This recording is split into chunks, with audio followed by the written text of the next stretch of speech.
Zamislite sljedeću situaciju. Ustajete ujutru, uzimate telefon i pre nego što pomislite šta želite da vidite, TikTok vam već servira klip koji vas zanima. Kucate poruku i tastatura predlaže tačne reči koje ćete napisati, a YouTube vam predlaže baš onaj video koji vas magnetiše da kliknete. Da li ste se ikada zapitali kako? Odgovor je jednostavan, veštačka inteligencija.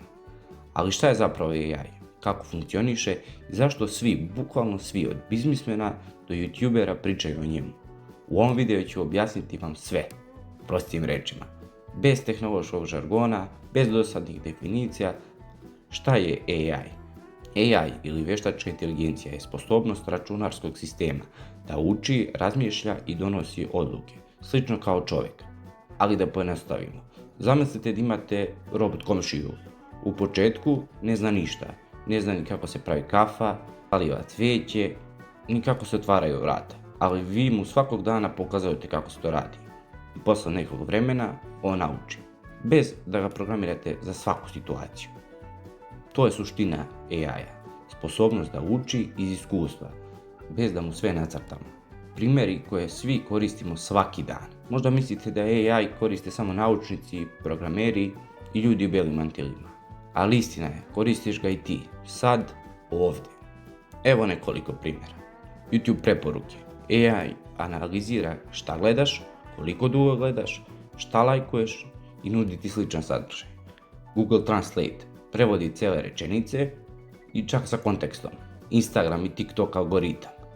Zna šta te nasmeje, šta te nervira i šta će sigurno odgledati do kraja. Face ID na iPhone. Koristi AI da prepozna tvoje lice, čak i kada nosiš kapu, brkove ili naočare. Pametni satovi. Mere rad srca, predviđaju da li imaš probleme i daju savjete. AI je svuda i to više nije naučna fantastika, to je realnost. Kako AI funkcioniše? AI uči tako što obrađuje podatke. Zamislite da AI želi da nauči da prepozna mačku. Mi mu pokažemo 10.000 slika mačaka i još 10.000 slika pasa. On analizira oblik, ušiju, oči, rep, šape.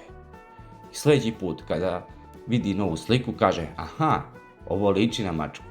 Naravno, to je uprošćeno, ali srž je tačna. To se zove mašinsko učenje, kada AI sam uči iz primjera. Vrste veštačke inteligencije. Postoje 3 glavne vrste AI. Narrow AI.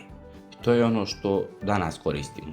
AI koji zna da radi jednu stvar, prepozna lice, prevede jezik i igra šah. General AI. AI koji može da uči kao čovjek, da razmišlja, planira, uče više stvari odjednom.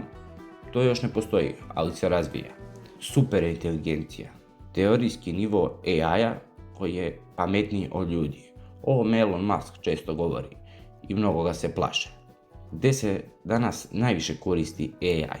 Medicina. AI može da pregleda rentgenske snimke i prepozna rak ili problem koji je čovjeku promakao. Bankarstvo. AI otkriva prevarene transakcije. Ako neko pokuša da vas pokrade, algoritam to može da vidi pre vas. Saobraćaj. Autonomna vozila. Kao Tesla koriste AI da vide put, znakove, pešake. Chatbotovi, ChatGPT, komunicira sa čovjekom, piše tekstove, daje savjete. Umetnost i muzika. AI pravi slike, komponuje pesme, čak i piše scenarije za filmove. Prednosti AI-a. Brzina. AI može da analizira milione podataka za nekoliko sekundi. Preciznost. AI ne pravi ljudske greške, osim ako smo ga loše naučili. Dostupnost. Može da radi 24/7 bez umora. I automatizacija. Štedi vreme i novac firmama i korisnicima. Rizici i opasnosti. Ali nije sve ružičasto. AI nosi i ozbiljne rizike. Gubitak poslova. Mnoge profesije će nestati jer će ih AI raditi brže i jeftinije. Dezinformacije. AI može da pravi lažne slike, lažne vesti, pa čak i lažne video snimke. Zavisnost. Ljudi sve više se oslanjaju na AI i gube osjećaj za realnost. Pitanje kontrole. Ako AI postane pametniji od nas, koga kontroliše? AI na Balkanu. Na Balkanu AI tek počinje da se koristi ozbiljnije. Neke banke u Srbiji i Hrvatskoj već koriste AI za korisničku podršku. IT firme u Beogradu i Zagrebu razvijaju AI alate za strane klijente. Na fakultetima se sve više uči o veštačkoj inteligenciji, ali i u praksi. Većina ljudi još uvijek ne razume šta je AI. AI u budućnosti, šta nas čeka.